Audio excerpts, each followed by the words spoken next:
Welcome to బుజ్జి కథలు. అందరూ బాగున్నారా? నేను చాలా బాగున్నాను. మరి ఆలస్యం చేయకుండా ఈ రోజు కథ మొదలు పెట్టేద్దాం. బట్టలు ఉతకాలి, వాన పడుతుంది, రేపు ఉతకచ్చులే. Next day. ఈ రోజు కూడా వాన పడుతుంది, ఏం చేద్దాం? రేపే ఇంకా. తర్వాతి రోజు.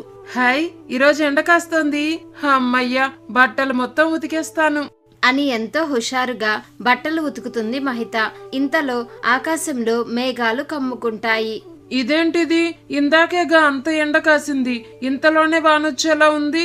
ఏమైతే అదయ్యింది, ఆరేస్తాను, కాసేపైనా గాలి కారుతాయిలే అనుకుని మహిత బట్టలు మొత్తం గట్టిగా పిండి ఆరేసి ఇంట్లోకి వెళ్లి కూర్చుంటుంది. వెంటనే వాన మొదలవుతుంది. అయ్యయ్యో, ఇప్పుడే ఆరేసాను నా బట్టలు అనుకుంటూ మహిత పరుగు పరుగున వెళ్లి ఆరేసిన బట్టలన్నీ తీసుకొని ఇంట్లోకి వస్తుంది. ఛ, ఈ వాన ఇప్పుడే రావాలా? ఇప్పుడు ఈ బట్టలన్నీ ఎక్కడ ఆరేయాలి? ఇలానే ఉంచితే కంపు కొడతాయి.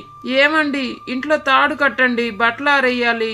వస్తున్నా మహిత అని మోహిత్ ఇంట్లో దండం కడతాడు. తర్వాత మహిత బట్టలన్నీ ఇంట్లోనే ఆరేస్తుంది. కాసేపటికి వాన ఆగి ఆకాశంలో మేఘాలు పోయి బాగా ఎండ కాస్తుంది.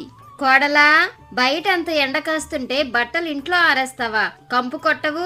వెంటనే అన్ని తీసుకెళ్లి బయట ఆరేపో. ఇంతకు ముందు వరకు బయటే ఆరేసానత్తయ్యా, వానొస్తుందని ఇప్పుడే ఇంట్లో వేశాను. ఎక్కడా నీరు చుక్క కూడా లేకుండా నేల మొత్తం ఆరిపోయింది. నువ్వేమో వాన పడింది అంటున్నావు. ముందు బట్టలు తీ. ఛీ, ఈ వాన నాతో దాగుడు మూతలాడుకుంటుంది అనుకుంటూ ఇంట్లో వేసిన బట్టలన్నీ తీసి బయట ఆరేస్తుంది మహిత. వెంటనే మళ్ళీ చినుకులు మొదలవుతాయి. దేవుడా, ఓ పక్క ఎండ కాస్తుంది, మరో పక్క వానొస్తుంది. ఎందుకయ్యా మాతో ఇలా ఆడుకుంటావు?